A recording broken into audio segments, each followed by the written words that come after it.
So ఇప్పుడు మనం రాజాసాబ్ సెట్‌లో ఒక ఒక అతిథిని మనం ఇప్పుడు కలుసుకున్నాం. సాయి అంటే ఆల్మోస్ట్ తన కామెడీ టైమింగ్ అందరికీ తెలుసు. మారుతి గారి సినిమాల్లో కనిపిస్తారు. అండ్ అంతేకాకుండా ఎప్పటినుంచో మారుతి గారితోటి అసోసియేషన్ ఉంది. అసలు రాజాసాబ్‌లో ఏంటి సాయి గారు ఏం చేశారని ఇప్పుడు సాయి గారిని అడిగి కనుక్కుందాం. ఏంటి సార్ ఏంటి? ఫస్ట్ ఆఫ్ ఆల్ నేను అతిథి కాదు, మీరే అతిథి. ఎందుకంటే 1 ఇయర్ దగ్గర 2 ఇయర్స్ నుంచి ఇదే సెట్లో మేము అన్ని రకాల దీన్ని దుమ్ముతో చూసాం, దీన్ని వాటర్తో చూసాం, దీన్ని రకరకాల షేపుల్లో చూసాం. ప్రేక్షకులకి మీరు అతిథి అట్లా అంటారా? ఈ రూమ్కి ఈ సెట్కి అయితే పాతోడ్లే. రోజు I'm the part of the Maruti garu నాకు అవకాశం ఇచ్చారు. ఇందులో వన్ ఆఫ్ ద టెక్నీషియన్గా క్రియేటివ్ పార్ట్లో ఉంటున్నాను. ఆల్మోస్ట్ ఒక 2 ఇయర్స్ నుంచి సెట్ ఇదంతా చూస్తే కూడా చాలా గ్రాండియర్ కనిపిస్తుంది. అసలు నిజంగా పాతకాలం ప్యాలెస్ ఇంత ఇదేమో ప్యాలెస్ అన్నట్టు అనిపిస్తుంది. ఏంటి మీరు ఎలా కష్టపడ్డారు, దీనికి ఎలా వర్క్ చేశారు? ఇట్స్ క్రెడిట్ గోస్ టు అండి. నేను అదే అంటున్నా, అది మారుతి గారు ఈ రోజుల్లో నుంచి I'm really proud of you, proud of Maruti garu. Because ఎందుకంటే ఈ రోజుల్లో చిన్న సెటప్ నుంచి ఇక్కడ వరకు ఆ ట్రాన్స్ఫర్మేషన్ ఇది డీల్ చేయడం ఆయన ప్యాషన్ అనమాట. అంటే ఆయన ప్యాషన్లోంచి ఆ కథ విధానం నుంచి ప్రొడక్షన్ టీము అందరం మేము కూడా ఇప్పుడు కథ అంతవరకు తెలుసు, షార్ట్స్ అవి దగ్గరుండి చూడడం, కానీ ఇదంతా చేసిన తర్వాత మాకు అందరికీ కొత్త, ఇక్కడ ఉన్న టెక్నీషియన్స్ అందరం కూడా అలా కళ్ళు పెట్టి వచ్చింది అని. మొత్తం వర్క్ అంతా అయిపోయిన తర్వాత ఇక్కడ ప్రభాస్ గారితో షూటింగ్ ఇదంతా చేస్తున్నప్పుడు అట్మాస్ఫియర్ ఎలా ఉండేది సార్?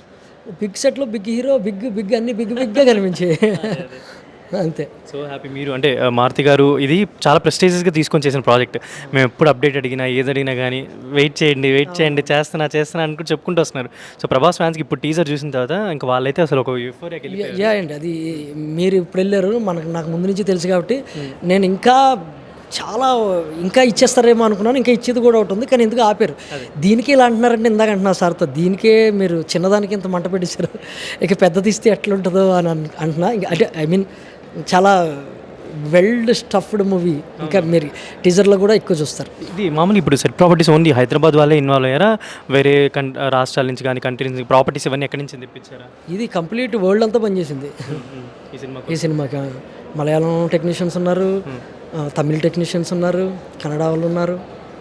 ఇక ఫారిన్ లొకేషన్కి వెళ్తాం, ఫారిన్ సీజీ కంపెనీలు పనిచేస్తున్నాయి.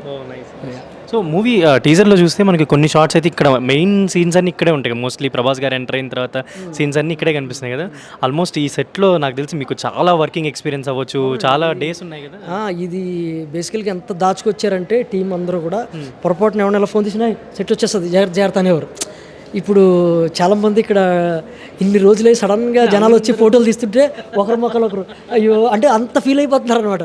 మరి ఫోటోలు తీసేస్తున్నారు, రివీల్ అయిపోతాయి. రివీల్ అయ్యే టైం వస్తుంది కదా అని ఇందాక జోక్ చేస్తున్నా.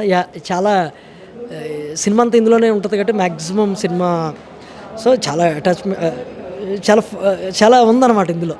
ఇంకా బయటికి రావాల్సిన కంటెంట్ చాలా ఉందని అంటారు. ఇది ఒక క్యారెక్టర్ సినిమాలో మారుతి గారు మేము మాట్లాడినప్పుడు ప్యాలెస్ కూడా గుర్తుపెట్టుకుంటేనే ఆ సినిమాకు వన్ ఆఫ్ ద హైయెస్ట్ అవుతుంది. ఇది ఒక క్యారెక్టర్ అనమాట. సో మారుతి గారి సినిమాలు అనగానే కామెడీ అనేది డెఫినెట్లీ అందరూ ఎంజాయ్ చేసే కామెడీ. అందులో ప్రభాస్ గారు చాలా రోజుల తర్వాత కామెడీ పట్టుకున్నారు. అండ్ అంతేకాకుండా మారుతి గారి కాంబినేషన్ ఇది ఫైనల్లీ ఆడియన్స్కి ఎలా ఉండబోతుంది? మీరు అంటే వర్క్ చేస్తున్నారు, దీంట్లో ఇన్వాల్వ్ అయి ఉన్నారు. సో మీకు చాలా తెలుసు ఇప్పుడు ఈ సినిమా గురించి. నేను ఏమీ అడగట్లేదు సినిమా గురించి, ఎలా ఉండబోతుంది అనేది ప్రభాస్ గారి ఫ్యాన్స్ ఒక్కరికి చెప్పండి చాలు. మీకు అర్థమైపోతుంటుంది కదా, ఇది ఎవ్రీ ఎమోషన్ను బిగ్ స్కేల్లో ఉంటుందండి. అంటే ఇది మల్టిపుల్ అది ఏదైతే జానర్లను ఫిక్స్ చేశారో రొమాంటిక్, హారర్, కామెడీ ఇవన్నీ కూడా ఆ పర్టికులర్ పేజ్లోకి వచ్చాక ఆ ఎపిసోడ్లు అలా పైకెళ్ళి నుంచి ఉంటాయి. క్లైమాక్స్ ఎపిసోడ్ పైకెళ్ళి నుంచి ఉంటుంది. అట్లా అంటే సెన్సిబిలిటీస్ నుంచి హై వరకు ఎలా గ్రాడ్యువల్గా మెయింటైన్ చేశారు. సెన్సిబిలిటీస్కి అప్పుడు ఓవర్ యాక్షన్ చేయకూడదు కాబట్టి ఎవరు చేయలేదు, దాన్ని చాలా జాగ్రత్తగా డీల్ చేశారు. హై రావాల్సి వచ్చినప్పుడు ఆయన బాహుబలి కాబట్టి ఏ రేంజ్లో ఉండాలో ఆ రేంజ్లోనే ఉంటుంది. సూపర్ సాయి గారు, thank you so much. And every detailing మీరు పడిన కష్టానికి, మీ టీం అందరూ పడిన కష్టానికి క్రెడిట్ ఆయనకే. బట్ మీరు వర్క్ చేసిన దానికి మీకు రేపు రిలీజ్ అయిన తర్వాత కాబట్టి ఫ్యాన్స్ గురించి అన్నారు కాబట్టి none of my business and out of the emotion చెప్పేసాను. అట్లా బాగుంటుంది. 100% వెనక్కి తిరిగి చూడాల్సిన ఇది మన ఇండియా సినిమా, ఇండియా ప్రభాస్ గారి సినిమా.